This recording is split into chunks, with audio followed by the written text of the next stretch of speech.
Also simple things like reminding each other of the deadline. So like on the telechat, we will like pin the messages. Being able to work with your partner, maybe I think you can give honest feedback more easily. I definitely feel like he's a lot better than me. Every time she sees your partner, right, she has the brightest smile. Wow. I would. In Taylor Swift's words, that could light up this whole town, you know. Then how will you feel? Yeah. Well, I'll be mad. Well, technically, you cannot fault someone from crushing on a person, right? What is the middle ground for holding hands? Hold your shoulder. How do young Singaporeans balance dating and doing well in school? We spill the tea in 3, 2, 1.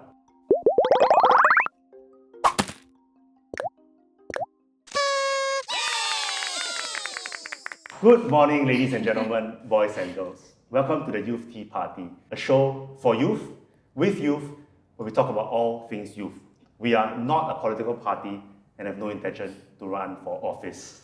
In 2016, a team of 4 final year students from the Wee Kim Wee School of Communication and Information at Nanyang Technological University conducted a survey of 400 undergraduates. The students were asked what was most important to them. The survey found that 6 in 10 respondents were not actively in a relationship. Of these, 7 in 10 had no plans to actively pursue one. Instead, getting good grades, earning money, and finding a job took first, second, and third place amongst their priorities. Just last week, the Straits Times reported that the resident total fertility rate in Singapore dropped below 1 for the first time in our republic's history. Of course, we cannot assume a direct causality between dating university and Singapore's TFR, but it does raise bigger questions on the work-life, romance, childbearing equation in Singapore. Well, today, we focus on one small part of that equation. How are university students who are dating balance education and romance? Here with me to discuss this burning question is Miss Sarah Shah. Sarah, welcome. Thank you. Thank you for having me. If you were to describe yourself, right, in terms of a concept or keyword, or maybe if your best friend were to describe you in a keyword, what would it be and why? I think the word maybe is thoughtful. Because I remember from times like in secondary school, right? In my CCA, like they always say like, oh, like you're the mom of like the whole You take care of group. everyone. Yeah, I take care of everyone. So yeah, I think it's something that like I enjoy doing. I like to like talk with my friends and get to know, be like a good listener to them. Oh, so that's great. Yeah, I mean, I think it's always nice to have someone to talk to, to listen to. Okay, great. So you're that mom figure. Brilliant. I guess so. Yeah. So Sarah, what is the biggest misconception people have of you? I would think that is that I'm quiet, which I can be. I know I can be quiet, but I think with some of my friends, when it comes to certain topics, we talk a lot and very loudly. So, so it takes a while. You're not really quiet, you're just slightly more introverted. Yeah, you, I guess you prefer to hang out in smaller groups, to talk to people on like deeper stuff. Yeah, that's not quiet. I guess that's introverted, right? Yeah. Now, what is one of your favorite things to do in the world? What's something that always makes you happy? I don't know. Let me think. I feel like I haven't done something that makes me very happy. Oh dear. Like coming to uni, I got no bandwidth to. Yeah, I understand. But I think, if I think about recently, maybe it's like going out and like thrifting. Thrifting? Yeah, I think it's quite fun. Yeah. Like I guess in Singapore context, maybe it's more like looking to like curated vintage shops. In that case, like it's a bit more expensive. But then when I went to Canada, I really had the chance to go to those big thrift stores with my friends. Like we spent like a good 2 hours sifting to go home and cook dinner. So it was very fun. So now that we've gotten to know you a little bit better, let's go into the university part of things, right? So you are a student in university. Tell us, what is the best thing about university life for you? And has there been like maybe a very memorable moment you want to share that kind of defines that experience for you? I think the best things was like very clearly coming to geography means I'm doing something I'm passionate about and it's something I want to learn. And I guess the fact that because there's so many modules, I get to pick and choose what aspects of geography I want to learn. I was very happy to do that because in primary school to JC, you don't really have that choice. Sure. Yeah. I think I've been very fortunate in terms of like getting to meet new people as well. I did really enjoy my class in JC. Okay. Yeah, Sure. so I felt like, I was like, oh, when I came here, I was like, oh, a relief because I could meet people that I can connect to much better. So you get a chance to choose people yeah, you want to connect to lah. Yeah, because I feel like my experience was so like highs and lows. Like secondary school, I was like, whoa, I love like whoever I met. Like I really enjoyed, especially like I really enjoyed the girls' school experience. I feel like girlhood and friendships. And JC was like, so boys are the problem lah. No, maybe the guys in my school. Okay. I was like, fair no. Enough. Fair enough. Yeah. Okay, but I mean, so would you consider yourself? I mean, you talked a lot about like being able to learn what you want to learn, right? Would you consider yourself a bit of a geek in terms of like, do you really enjoy learning university? I think I do. Maybe not as like I'm not as like whoa, like really that kind of like academic learner as much as some people, but I think it gives me a lot of joy that I'm able to connect things that I learned to different modules, like not even within geography, but like CHS modules are. Then on the other side of the spectrum, right? Tell me something that you've really been struggling with in university. It can't always be rainbows and sunshine. Yeah, very much. Like the imposter syndrome here. Okay. Yeah. Okay. So. But who are you comparing yourself against? I think it's the people I meet in geography. Oh no. Yeah. Like it's I mean naturally I think, right, because you're taking the same modules and all that, so it's like when you like discuss assignments together and you realize that I mean maybe like after you submit then you're like, oh shit, I never like think about this kind of like this line of thought. And I was like, oh no, I need to include that. Stuff like that. So then it becomes like, it's like a very double-edged sword. So like on one hand, lots of good connections, but then on the other side, how do you like keep it healthy and not make like now you start to compare? Yeah. So how do you keep it healthy and not have to compare? I don't know. I think I still At what stage of this are you at? I don't know. I'm still trying to learn that like it's okay to like fail at some parts. Maybe definitely there are some things that there are some strengths that you have and you'll be like able to even help your friends in this area. So I think just trying to focus on those parts and then focus less on like the I'm not as good as them in these areas. But yeah, it's still in progress. So I guess this moves us on into the next segment of things, right? Which is, first of all, I want to ask you, like, how do you think you are doing in university? Like, genuinely, don't be humble, right? Are you doing well? Are you okay? Are you struggling? How do you think you're doing in university, say, academically? I think I'm doing quite okay. I think I'm surprised that I'm still doing alive. I'm still doing okay. So I guess this brings us to the main topic, right? The thing that everyone has been waiting for, which is thinking about how to balance romance and productivity, right, in university. So maybe tell us, how did you and your partner meet? How long have you been together? How do you meet? Okay, so how long we've been together is coming up to 2 years. Okay. And then how we met was we were together in the same OG for like the Geog Freshers Immersion Camp. Okay. Yeah, so that's how we met. And then orientation brought you all together. Yeah, orientation. And it was a bit, I mean, I was very lucky in a sense because that year for orientation was COVID, so everything was online. But I mean, the OG as a whole still managed to gel very well. So that's how I formed like very stable foundations of friendships with my partner and as well as other people in the OG. And then naturally, like, I mean, doing projects together for job, and then like studying together for other modules. Okay, yeah. Share some gossip now, like who asked who. I know nowadays there's this thing called define the relationship, right? DTR. Yeah. So tell us what happened. Like how long before you felt like you kind of like this person, and who asked who, and what happened? So like very stable as friends for like most of the first year lah. So first year, I think year 1 sem 1, year 1 sem 2 passed, and then it was time for summer break, and then we did an internship together. Yeah, actually it was just me, him, and then our other friend from the OG. We all got the same place through our professor. Then we worked together throughout the summer lah. And that was like. When was the moment you felt like, oh, this person could be of interest? Like, was there a particular moment? Your relationship not so long ago, Yeah. Only less than 2 years ago. Let me think.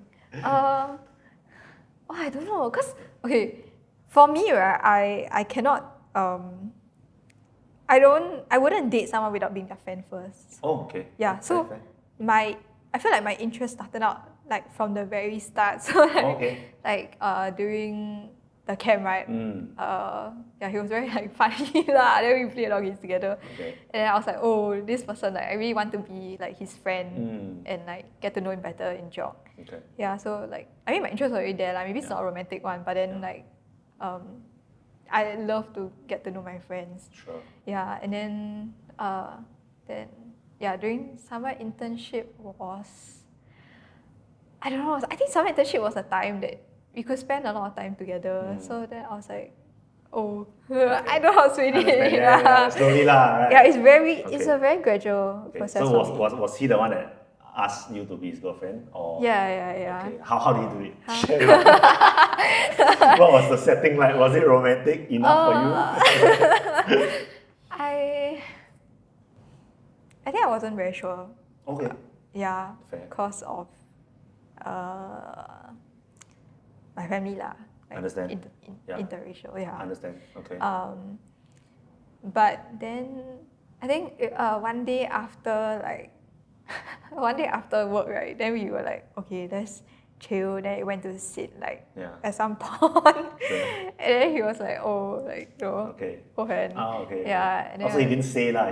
He held your hand or something. Yeah. Then we were like, okay, let's try lah. Let's give it a go. Okay. Yeah, since we have like such a stable foundation, and I think like I really loved him as a friend already.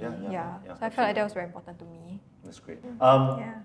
So how much time now, right? You all spend in a week, like say Monday to Friday, right? Or even Saturday, Sunday, right? How much time do you spend? I think quite a lot. Quite a lot. I think quite a lot. Literally every day. You see him every day? No, not every day. I think it's actually a lot more in year 2. Okay. Now is maybe like 3-4 days a week. Okay. Yeah, which is quite a lot of time. Do you all pick to choose your courses together? Is that a consideration or no? You all just do your own stuff, that kind of thing? There's some level of consideration, but I think it's also like happens to be a coincidence lah, because there's certain modules that we just want to take together, and then for those, right, especially maybe those with tutorials, then those we try and plan for it. Then the rest is like okay lah, I just maybe shift here and there. Maybe sometimes for some modules it's like he has a class on Tuesday for a module I'm not taking, and I have a class and I have another module that he's not taking, but I try to put it on Tuesday so that we can't match up. Sing a little bit here. Yeah, sing a little bit. Okay. Yeah. So are you the kind, right, that like you want to always be in like the same tutorial or even same group as your partner, right? Or you rather like be apart, because sometimes people say that you work together too long, then it's not good for the relationship. What is your take on this? Are you the kind that you would rather work with him or no? I'm the kind that rather work with him. Why? Tell us why do you want to work with him? I think there's just very basic like familiarity, like being good out with strangers can be quite daunting sometimes. Maybe like especially so in like non-Geog modules, because at least in Geog modules I know that like maybe I've seen this person before or I have something common to talk about. And when it comes to like non-Geog ones or CHS ones, it's like completely like, oh shit, I know no one here. Yeah. But just to challenge you a bit, right? You said just now about one of the best things about university is to you meet new friends. so what's up with that, man? I think maybe I've been relying on him to meet new friends sometimes. Because like between us, he's clearly like the more extroverted one. Okay. So sometimes he tends to talk to you first, and then I like follow, and then that's how like I get to know people more. That's fine. So I mean, so you all see a lot of each other, and you all also sometimes do work together. What is the best thing about that? What do you think? I mean, both in terms of what does it do for your relationship, And also, what does it do for your productivity in university? Okay, maybe like in terms of productivity first, I think that's easier answer. It's like, I mean, you can keep each other on track, and then clearly like when like, oh, after this class, do you want to go study? You're like, okay, then But are you able to concentrate? That's yeah. the question. You won't talk and like everything. We'll talk lah, Okay. and then sometimes we like, oh, they start scrolling. So is- but to you, that's part of the package lah. yeah, and yeah, maybe I feel some pressure lah. Like I study, maybe I can like, maybe being in a school setting, I'm like, okay, I'm more motivated to study as well. Sure. So productivity wise, I think, yeah, I think it's been successful so far. At least like in the way like we work. Also simple things like reminding each other of the deadline. So like on the telechat, we will like pin the messages for like what things we have due when. Remind each other. Being able to work with your partner, maybe you are able to give. I think you can give honest feedback more easily. Oh, you think so? I think so. 'Cause I would have thought it's the opposite. Like I don't want to offend my partner because I'll be seeing my partner every day anyway, right? Then I don't want to say they're so honest. I don't know. Maybe like you don't need to be like so honest. I mean, I'm sure there's a way you can deliver like honesty while still being kind. Okay.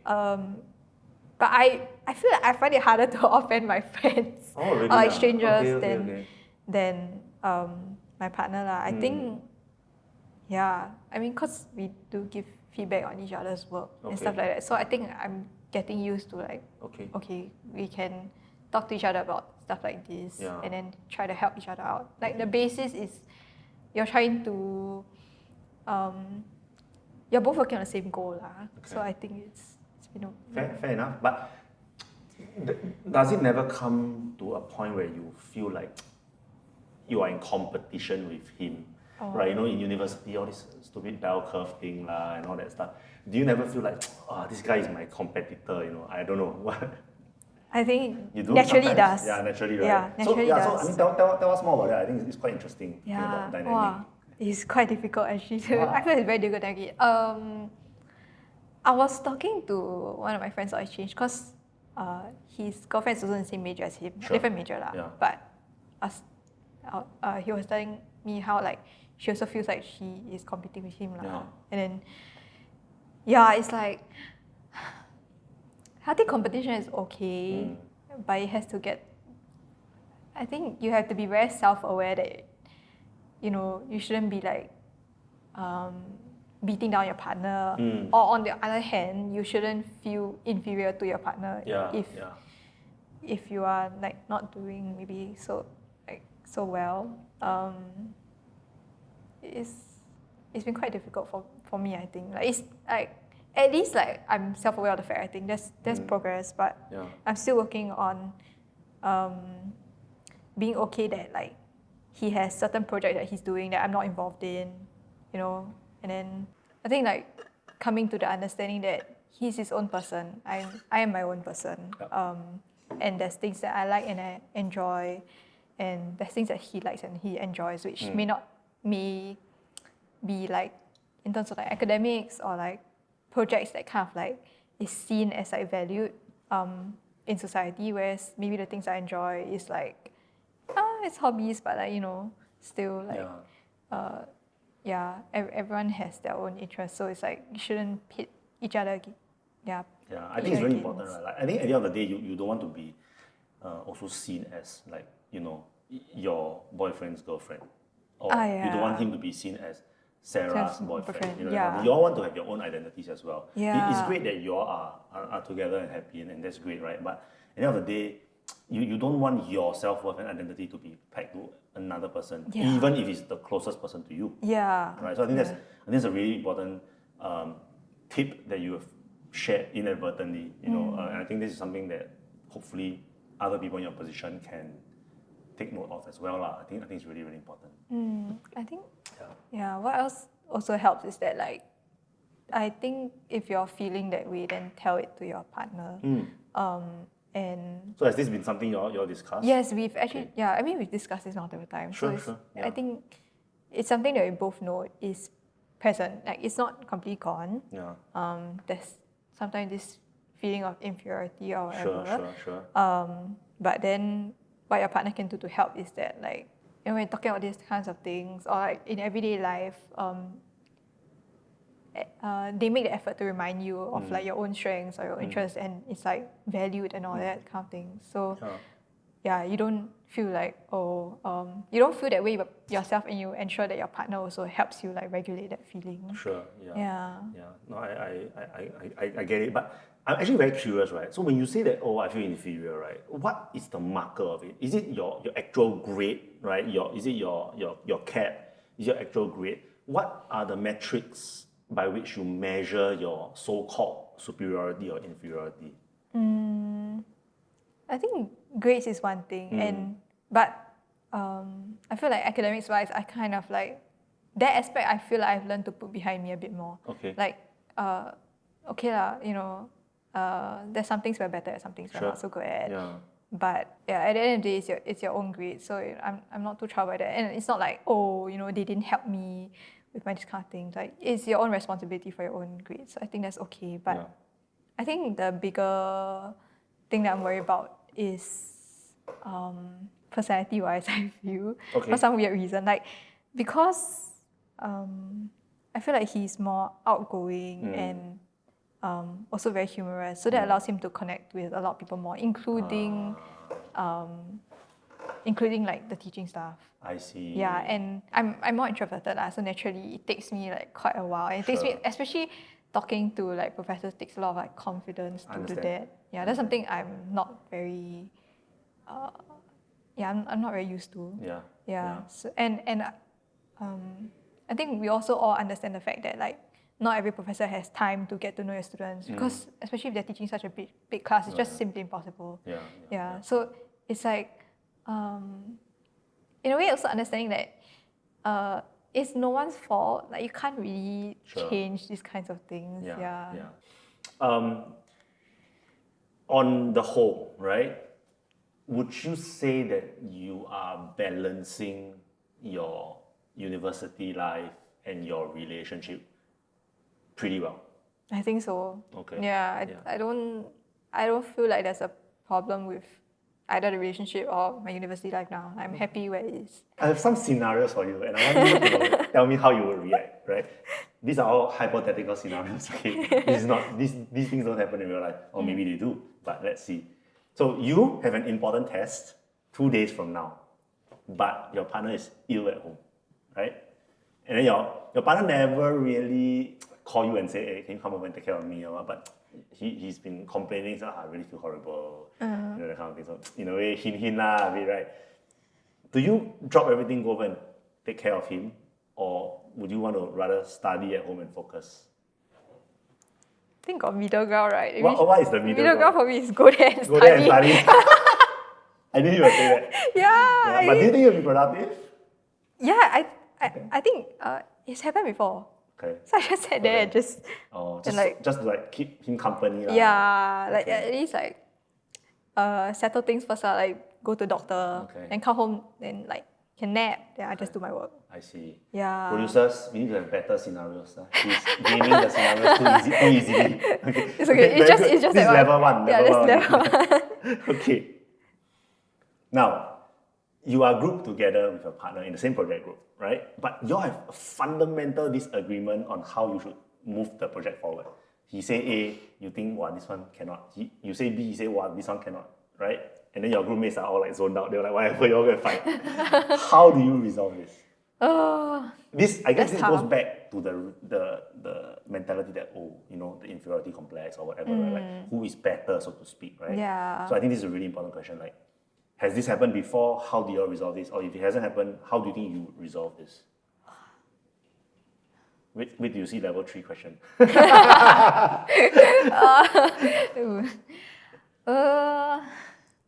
At least I know that we can be honest with each other. Yeah. So we will be saying like all this, like, I don't know about this. Yeah. Why not do that? Yeah. But what if both of you are honest and both of you say, I don't think this is good, and she also say, I don't think this is good, then how? I don't know, that one, okay, if my groupmates are zoned out, maybe I'll ask my other friend who is like not invested in the project, right? Okay. You ask them for their objective opinion, maybe Yeah. and then I Then mean, what if they say, both also sound good? cannot. I will tell them no. You must tell us which one is better. But what if he says, why are we listening to your friend? I mean, who is your friend? Why your friend very good, man? For example, like, as in, I mean, not in such an abeng way. I don't think so abeng. Because abeng is me, but as in, what if he says, you know, why are we having a third voice, right? I mean, this is our project. And we are all good enough to decide on what we should do moving forward. How do you think you would resolve that? Man, I don't know. Draw lots, Yeah, this one be like,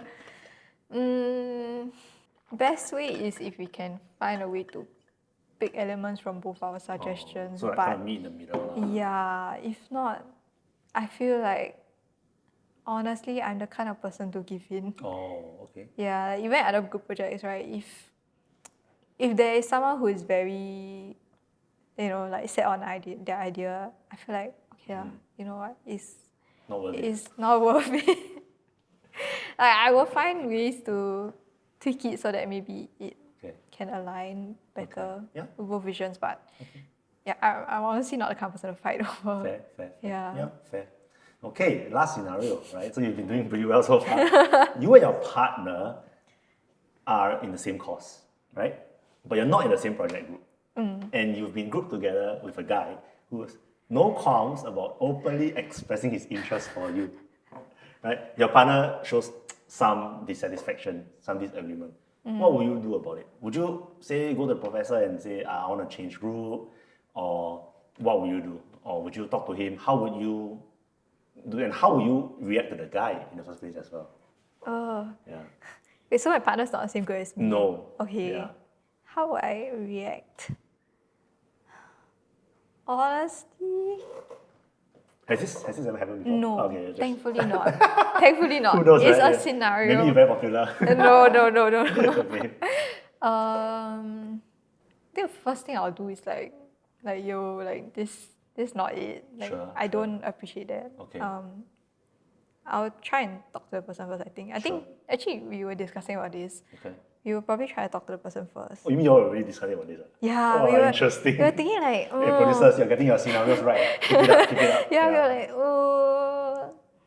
best thing is maybe like if you can settle within. Sure. Yeah, and then talk to them. But of course, if boundaries are really crossed, right, definitely would go to the professor and What if request for change. the professor says, no lah, this is all part of the learning process. Fix it yourself, that kind of thing. That's not it. Report the professor. Really? Especially if the boundaries are crossed. Professor ignores misconduct. Fair. I don't know.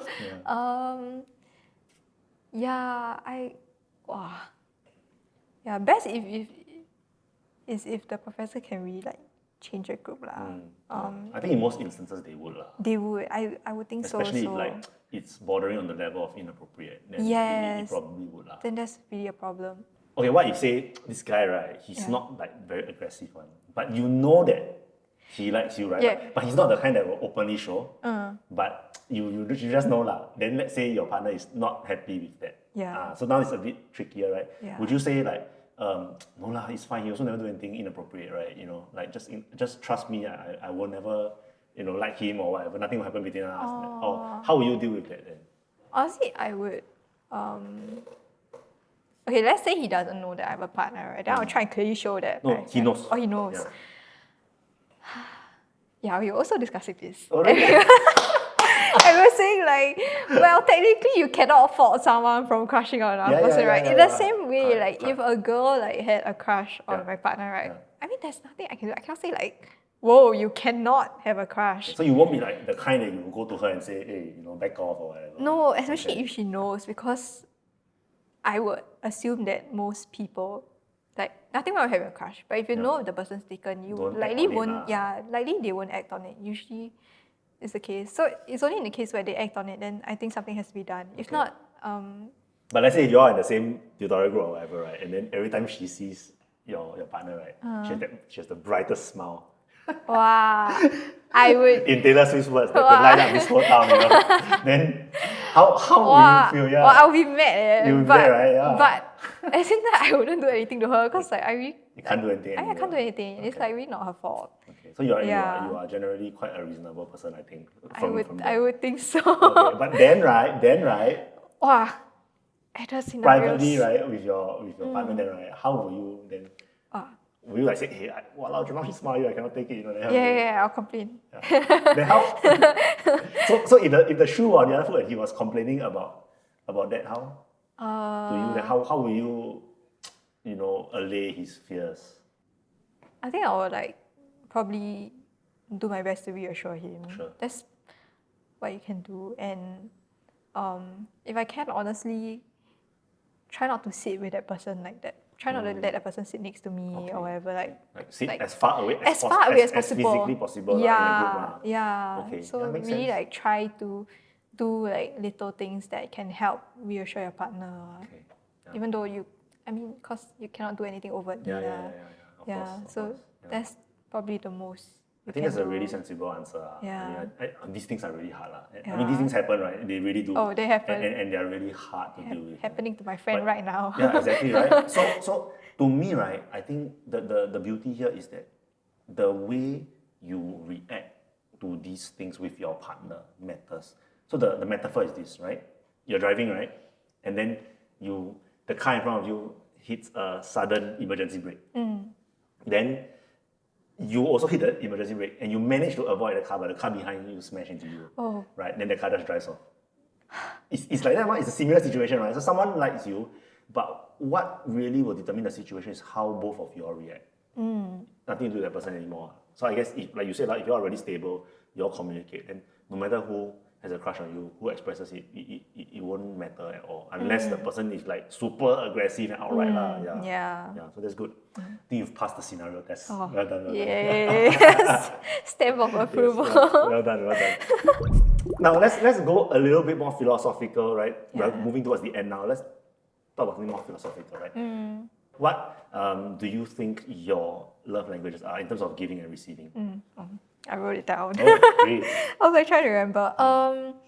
For me, receiving is quality time and then acts of service. Okay. Yeah. Then giving is usually acts of service. And then acts of service, I think words of affirmation as well. Yeah. Okay. What does quality time look like to you? Okay, honestly, I think to me, I have a very low standard of quality time, but I feel like that works for me. Yeah. Honestly, spending time together, and I'm okay, like even if like phones are present and all that. Oh, really? Okay. Yeah, I think that's fine. Like, as long as like, how to say, you're not just doing your own things on your phone, right? Usually when we have our phone around, we're like, hey, look at this, like it's quite funny. Like we'll show each other. Yeah, we'll share content. So even though there's like this other like object, it's not that we're completely like disengaged from each other. Okay. So you're okay being in the same room, but just on your own phones. But once in a while, you all will talk to each other. You're okay with this kind of quality time. Oh, that's great. Quite okay. Okay. Yeah, because sometimes it'll be like, I think he's like just doing work or he's playing games. I'll just be like, okay, I'll just do my own stuff. Then we'll just be like, same love language? No. Okay, yeah. So now there lies the problem, right? So what kind of problems have arisen from something like that? If you can think about some examples. Yeah, I think the very obvious one, right, which is his, I think one of his top love language is like physical touch. Okay. Then I am not a very physically affectionate person. Sure. Yeah. So I think very early on, right, like he wanted to hold hands or everything, but I have this, like, I'm very like self-conscious, I think, to the point where like these things like scare me, especially like in places like school or whatever. Understandable, Yeah, so I wasn't really like giving that out, which I feel really bad for. And I think I don't think you have to feel bad. Yeah. I think it's more like finding a middle ground, right? So. But what is the middle ground for holding hands? Hold your shoulder. Yeah, I think now it's better. So like now it's more like, in a way like I've gotten used to more physical touch. I think like holding hands is fine with me as long as like don't go overboard. So like sometimes I'll tell him like, hey, like in this area, like I don't want like like hold off until we go to more like private space or whatever. Sure. Yeah, then I think he's willing to do that for That's me as great. well. Yeah. So yeah, that's kind of like one of the balances we find. Yeah. So is it a case you think of learning a new language, right? So love languages are like normal any other language, right? You have to learn physical touch or whatever, quality time, you have to learn. Do you think it's a case of trying to learn a new language, or how else do you think like a compromise can be arrived at? I would think definitely is learning a new language. Because for me, like I remember doing the test. I think I've known this all while, like all the way from secondary school or whatever, right? Yeah. Physical touch is my last Sure. love language. So it's a very weird Understand. thing. But I think like it's normal, right? In any kind of relationship, you will learn to do certain things for your partner that they appreciate. They will do the same for you. My words of affirmation usually comes through text, and I think he receives that a lot better than in person. So it's the format of maybe the language. I don't know. I feel like for me, right, maybe for him as well. Because when I text him like these messages and all that, then he very much shows his appreciation. So maybe it's just. I mean that's really nice. Really nice to hear, right? If you could give one message to your partner Oh my god. what would it be? You can look into the camera and say it. If it's too mushy, then we will censor it. Don't worry. Okay. I'm not a very affectionate person. It's like you don't have to if you think you can't do it. I think I cannot. Okay, no problem. So, I think Sarah will reserve this for a more private setting. I will text. I promise I will text it. Exactly. Yeah. Now, could you give your peers that are in the same situation as you, or maybe your juniors who are now coming to university and also looking to balance, romance and doing well in university? Could you give them your top tip? I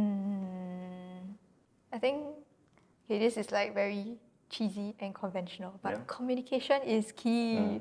I think it really is. Because especially those who are coming to uni and maybe in a way like entering your first relationship or first serious relationship, which is the case for me. I think something we don't think about is that I saw this like in a TikTok, but they were saying like your boyfriend or your partner, whoever it is, right, is not going to be a mind reader. And you need to voice out like what you want from them, because they sometimes like the internet sets really like high expectations for your partner. Oh, absolutely. And tell me about it. And then sometimes like when you haven't entered a relationship, you're looking at all this and like, oh my gosh, a relationship is so good because they should be able to do all this, but in reality it's likely not the case unless your partner is telepathic or like some superhuman. That's true. So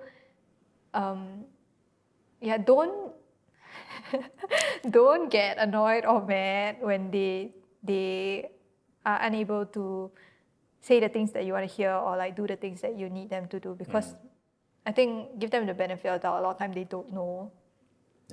So you need to like let them learn first, and then you'll just build upon that. I think that's really good advice. I mean, sometimes people always say like communication, but what does it really mean, right? I think, like you said, like literally letting your partner know what you want, or I would like this, I need this, that kind of thing. I think that really, really works. Let me change the thing a little bit. Just now you're not able to say something to him, right?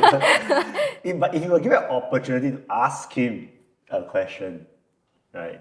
Will you have any burning questions you want to ask him now? It doesn't have to be very personal. It can be very philosophical for you all to maybe consider together as you all continue this phase in your education/relationship, right? If you had an opportunity to ask him a question, that to end off the show, what would you ask him? This one I think. Okay. You can take 30 seconds to think.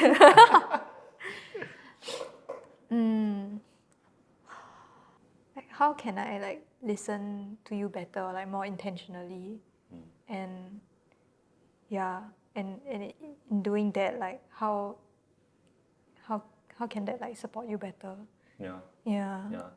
that hearing you say that, it makes me think of the fact that, sometimes parents, right, in general, they say, don't date in school or this and that. But listening to you speak today, right, it's shown me that actually having a relationship, I mean, this is not very early on in your life anymore, but maybe in an Asian context, parents might feel like it's still too early for a relationship, right? But listening to you speak today, it's shown me that being in a relationship has actually helped you grow a lot. It forces you to think about how to be more human. It forces you to think about how you can balance different realms of your life. And I'm very sure that being in a relationship has helped you with that. Of course, there will be toxic relationships just with anybody in the world, but I just wanted to end off this segment by saying that, I think relationships can teach us about a lot of things, right? And I think it's how you open your lines of communication, how you commit to it. And yeah, it can be a really good thing. Yeah. Right? Yeah. All right, so Sarah, thank you so much Thank you. for being here. So this has been the first episode of Youth Tea Party. We hope to do more tea spilling down the line. Thank you.